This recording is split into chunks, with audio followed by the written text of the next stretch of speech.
Trump's cabinet picks on Capitol Hill. We owe it to our constituents to get to the bottom of intelligence failures. Senators grill the president-elect's nominee in a flurry of congressional hearings.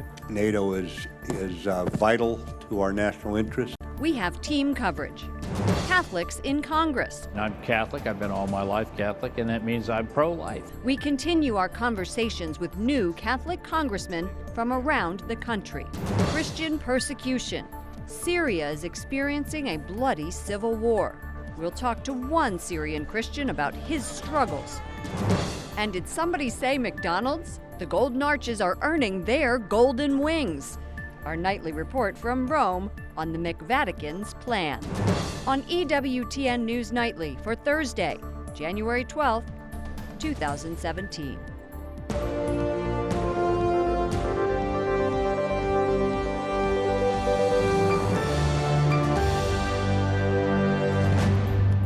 Good evening from Washington, D.C., and thank you to those of you joining us from around the world for news from a Catholic perspective.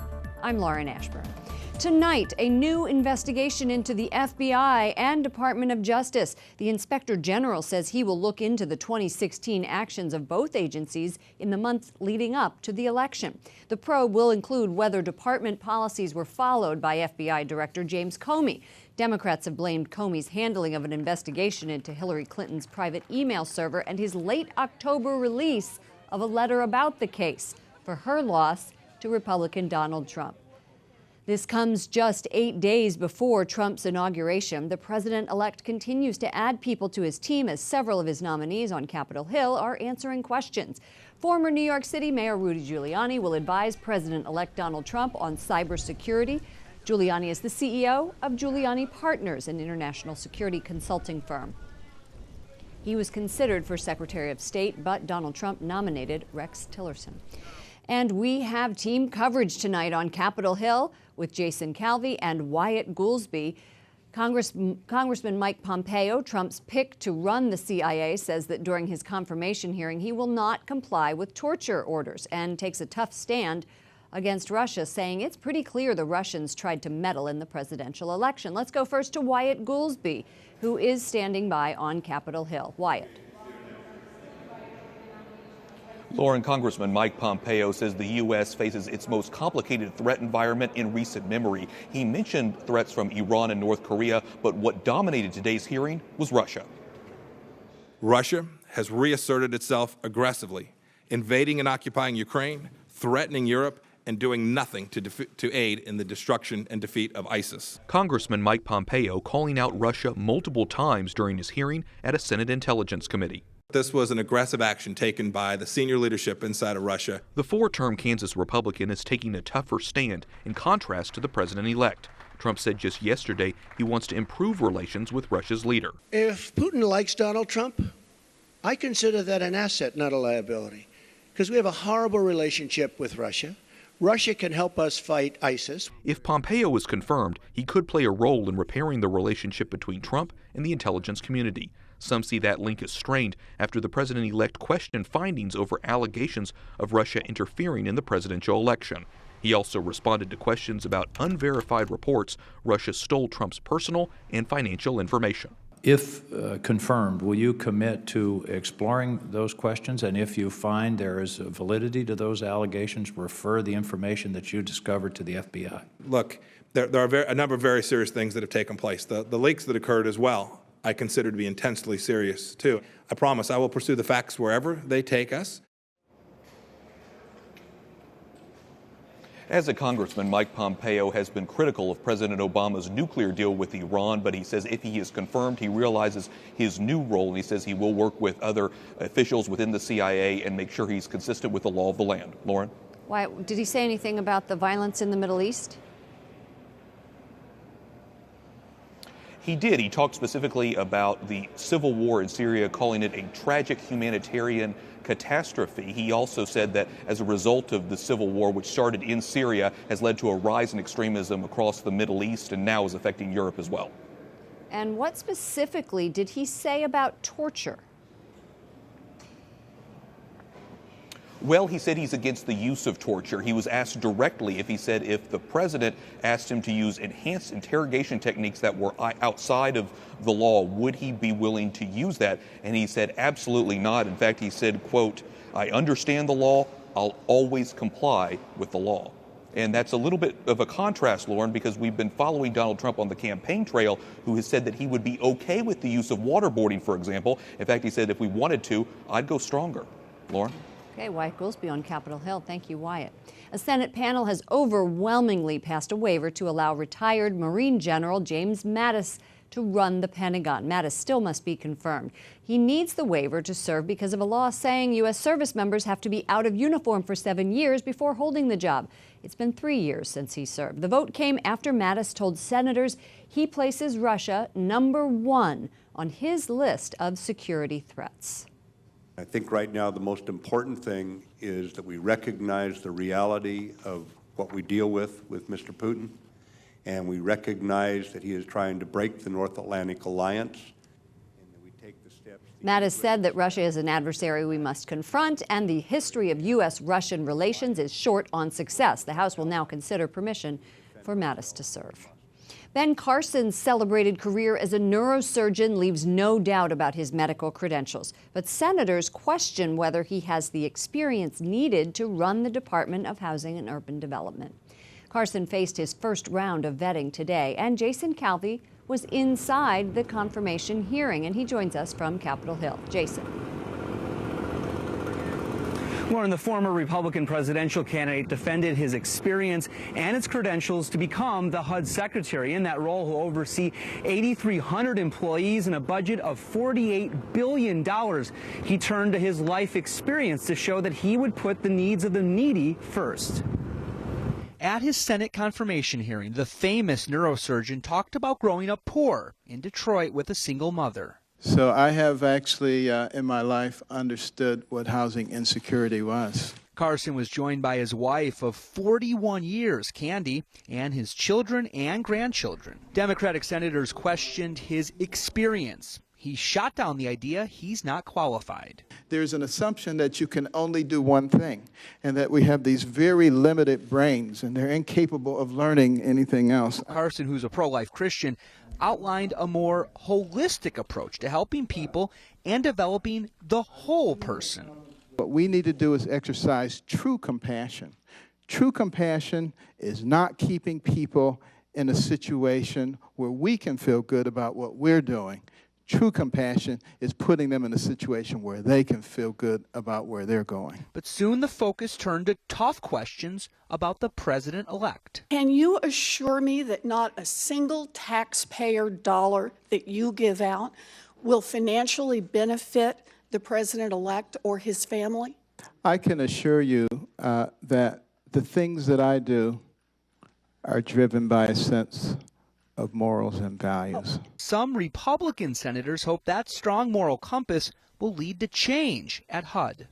He benefited from the goodwill of so many people. Now he's in a position to honor Matthew 25, the whole notion of helping the vulnerable categories of folks. What is your hope for Dr. Carson in the role of HUD Secretary? That he'll reform it, as I know he will. That was Jason Calvi reporting. Now, the House is expected to vote tomorrow on a measure that's considered one of the first steps toward dismantling Obamacare. It comes after a late-night vote-a-rama session in the Senate. This is not the bill that repeals Obamacare. This is the bill that sets up the process that will repeal Obamacare. With a 51-48 vote, the Senate passed a budget resolution. It included a measure aimed at wiping President Obama's Affordable Care Act off the books. In a contentious debate, Democrats voiced stern objections to passing the motion. Up to 30 million Americans will lose their health care, with many thousands dying as a result, because you have no health insurance and you can't go to a doctor or a hospital, you die. But Republicans touted it as clearing the way for quick reform. The Obamacare bridge is collapsing, and we're sending in a rescue team. The president-elect has said he is confident that the replacement for Obamacare will be better. although Trump has not released specifics. Obama's Affordable Care Act included a mandate for employers to cover the costs of contraception, sterilization, and drugs that cause abortion. Special rules in the measure will allow the repeal vote to take place with a simple majority in the Senate. That means the GOP can push through legislation without help from Democrats. Well, here at EWTN News Nightly, we are profiling recently elected Catholic congressmen. And up next, Florida Representative Neil Dunn. Congressman Dunn, welcome to EWTN News Nightly. Thank you very much. It's great to be with you. In the wee hours of the morning, Congress took the first step toward repealing Obamacare, and the hope is that defunding Planned Parenthood will be part of that process. Looking forward, what else does Congress need to do to support life? Well, let me say that we have been assured that the defunding of Planned Parenthood will be a part of that process. It's near and dear to the hearts of the entire caucus, and so we will be certain that that's in there.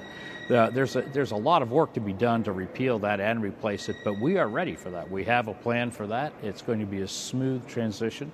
There will not be any gaps in coverage. Nobody's going to lose their coverage or their care, whether they are just paying for coverage or in the middle of cancer treatments. Everybody's going to have a smooth transition. You are a physician and a military veteran and now a new member of the Veterans Affairs Committee. Donald Trump has nominated David Shulkin, a current Veterans Administration official, to be secretary. What needs to happen to fix the VA? The Veterans Administration, I have dealt with it. I have actually served in it as a military physician. We took care of an awful lot of those patients, still took care of a lot of those patients in private practice. But that's a system that really needs to be fixed. I think the first thing we do is we provide the veterans with more choices for their care.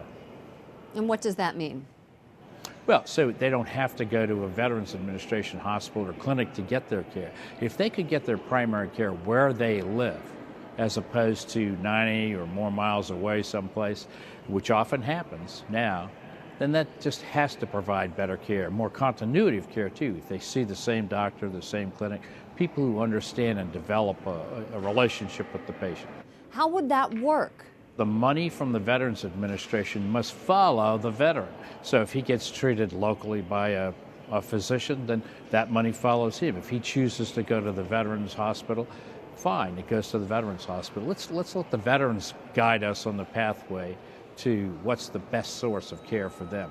And before we let you go, as we are asking all of our new Catholic congressmen, how will your faith define your service? Well, so I'm Catholic, I've been all my life Catholic, and that means I'm pro-life, and I'm pro-life all my life too, not just for the campaign. And I think that is a definition. You know, we've seen a real effort to secularize government and secularize our laws. But when we look back historically at the Constitution and how our government was founded, I think you'll see that there was a great deal of faith in the divine providence that oversaw the birth of America. And I think that's an integral part of our heritage. Representative Neil Dunn, thank you so much for joining us, a Republican from Florida. Thanks so very much. I look forward to seeing you. The transgender sibling of inauguration singer Jackie Evancho will not be attending the ceremony next week, according to the New York Times. Jackie's sibling was born a male, but now identifies as a woman named Juliet. Juliet says she has prior engagements. The Evancho family is suing the school district Juliet attends over the right to use women's bathrooms. The bathroom issue is also being debated in Texas. Republicans are working on a proposal to require people to use bathrooms corresponding to the gender on their birth certificate. The lieutenant governor of Texas is backing the bill, but the GOP is facing backlash. The state's Republican governor, Greg Abbott, hasn't publicly enforced the restrictions. Other stories our EWTN News Nightly team is covering in today's world. A cold snap in Eastern Europe is blamed for at least 73 deaths. In recent days, some countries have seen temperatures, the lowest temperatures in decades. Extreme weather has frozen one of Bosnia's largest artificial lakes. While the country is prone to cold conditions in the winter, this year's cold spell has surpassed expectations. Temperatures have dropped between 5 degrees and minus 15 degrees. In the Serbian capital of Belgrade, hundreds lined up in the freezing snow outside a shelter to get a hot meal. The migrants, mostly from Afghanistan and Pakistan, are living in an abandoned warehouse outside. They keep warm by huddling around fires. Inside, it's not much better. I haven't seen this kind of place in my dreams. The situation is too much bad and the weather is too much cold. Homeless people and migrants are most at risk. Today, Pope Francis is making a plea for those seeking a better life. In a tweet, he says, young migrants, especially when unaccompanied, are especially defenseless. Let everyone offer them a helping hand. And the Vatican is extending that helping hand to the poor in Rome. It's teaming up with an Italian charity and the McDonald's restaurant near St. Peter's Basilica. That's in order to provide free meals to the homeless. Starting this Monday, volunteers will distribute 1,000 meals to homeless people in the streets around the Vatican. Once a week, the meals will include a cheeseburger, apples, and water. The McDonald's restaurant opened 2 weeks ago and has sparked a controversy. Mary Shovlin joins us from Rome. Mary, this McDonald's has ruffled a few feathers in the Vatican. What is the controversy over it, and is this project with the homeless meant to appease critics? I think so, Lauren. Well, first of all, the feathers are ruffled because, excuse the pun, many people are not swallowing this idea, don't find it appetizing, if you were. And even cardinals, high-ranking cardinals in the Vatican Curia have opposed this McDonald's because A, it's a Vatican property, but B, they don't want this sort of commercialism in such a historic and prestigious site, the critics have said. So that's their largest complaint. So when this charitable organization approached the McVatican, as they're calling it, the McDonald's near the Vatican, they readily applied, and maybe behind that was to create some goodwill among the Italians living in the area that did not want the McDonald's in the first place. The Pope has had the poor and the needy very close to his heart. Tell us about this concern, how he's made them a priority in his pontificate. Well, even before the Jubilee of Mercy, we know that he set up a station here in the colonnade in St. Peter's, just here behind me, where the homeless and the poor can go and have showers, go to a barber, have medical assistance. And that was even further magnified during the Jubilee of Mercy. It expanded even more. His papal almoner, as he's called, the one in charge of going out in the name of Pope Francis, goes out at night in the streets for the people sleeping on the streets, bringing them food, blankets. Just on the Epiphany, Pope Francis said, it's freezing here in Europe right now. We can't forget those sleeping on the streets. And a lot of people come forth with special sleeping bags, gloves against these record-breaking cold temperatures. Mary Shovlin, EWTN News Nightly in Rome. Thank you so much. Thank you, Lauren. Coming up, we'll take a look at a new report about persecution Christians face around the globe. The numbers are devastating.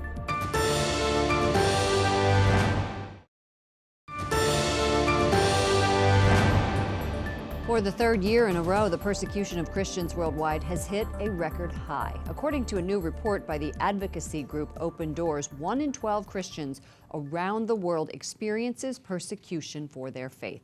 Joining us now is Kristen Wright, Director of Advocacy for Open Doors USA. Thanks for joining us on the program. It's great to be here. Thanks. Islamic extremism followed by ethnic nationalism are the main causes of persecution. Tell us about the countries where this is the most prevalent. Yes, so in 35 out of the 50 countries on the Open Doors World Watch List, Islamic extremism is a driver of persecution, and that would be countries like Iraq, countries like Syria, where we're hearing about this in the news every day. But those groups aren't just ISIS, it's also groups like Al-Shabaab in Somalia, but then beyond that, in Nigeria, Boko Haram and other groups are targeting Christians as well. What can we do to reverse this trend? I mean, the number of persecuted Christians continues to rise. That's right. In fact, Open Doors found that in 2016, it was actually the worst year in the modern age. For 4 years in a row, Christian persecution has been worsening around the globe. But one thing that Christians can do is pray for their persecuted brothers and sisters. You can also take action. As the Director of Advocacy, I facilitate petitions and campaigns and urge Christians to go to opendoorsusa.org to learn more about how to advocate on behalf of their persecuted brothers and what sisters. does that mean, advocate? Well, we're specifically actually urging the Trump administration to take real action on this issue. And with persecution worsening now more than ever, it's crucial for the administration to be vocal on this issue and to pick good people for the State Department to work on it. You don't have an accurate number of Christians in this report. Why not? Of Christians killed for their faith. That number for this report is 1,207. But we're saying that that's not necessarily accurate, and here's why. It's because in countries like Syria and Iraq, it's very difficult to get your hands on actual numbers of Christians who are killed because people just disappear in many cases. It's hard to quantify that. How also in countries like North Korea, we actually have no idea. That's very difficult to get that information. And so those are just the deaths that are on record. But what Open Doors found this year is that deaths were actually more globally, it's spread out. And so we had deaths in Mexico and Colombia of Christians who were specifically killed for their faith. This is fascinating. Kristen Wright, Director of Advocacy for Open Doors USA, thank you so much for joining us. Thank you, Lauren. Our partners at Catholic News Agency have an in-depth look at Open Doors' work. And to read their story, visit Catholic News Agency at catholicnewsagency.com.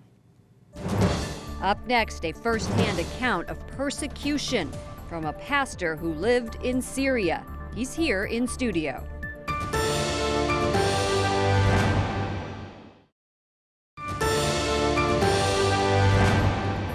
Tonight, we continue to shine a spotlight on the persecution of Christians. We are very fortunate to have Pastor Edward. He is a president of a church in Damascus, Syria, celebrates his faith, and despite violence and radical extremism. Thank you so much and welcome to the program. Thank you for having me. I want to give our viewers a lens into your life and what happens in your life. Tell us, your house has been bombed, it's above the church, but tell us about this 18-year-old man that you know and what happened to him because of his faith.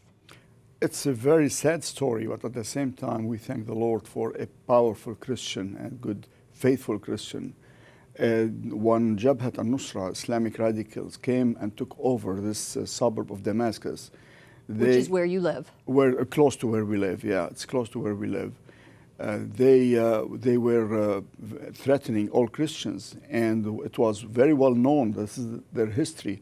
They come in and kill at least the men, the Christian men that are in the community. And from what I understand, he was given a chance to actually be saved. His Muslim neighbor wanted to save him. She wanted to disguise him and bring him into her family and show that he's one of her relatives. But he did not accept that.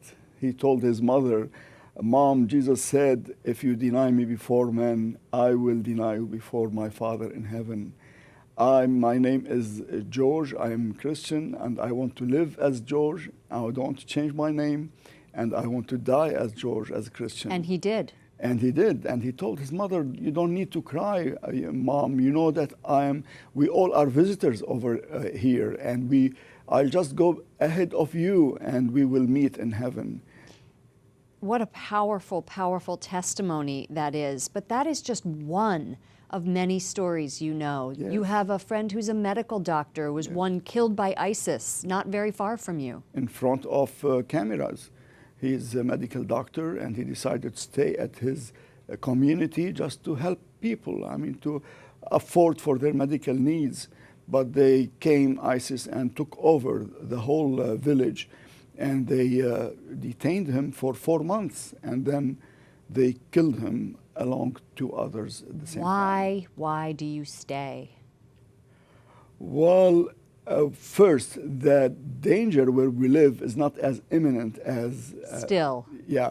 We stay, this question never came to our mind. We think that this is our country, our people, and we have a mission to do. We are called by God to serve our people. So this is the normal and natural way to do it.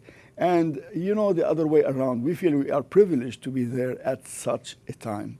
It's a very important, pivotal time in the history of the church in my country. And I'm so glad to be part of what God is doing there. And we are so blessed to have you here on our show. Thank you so Thank much you. for all that you do. Thank you for the time. Thank you. That does it for us this evening. For all of us here at EWTN News Nightly, to all of you around the world, I'm Lauren Ashburn.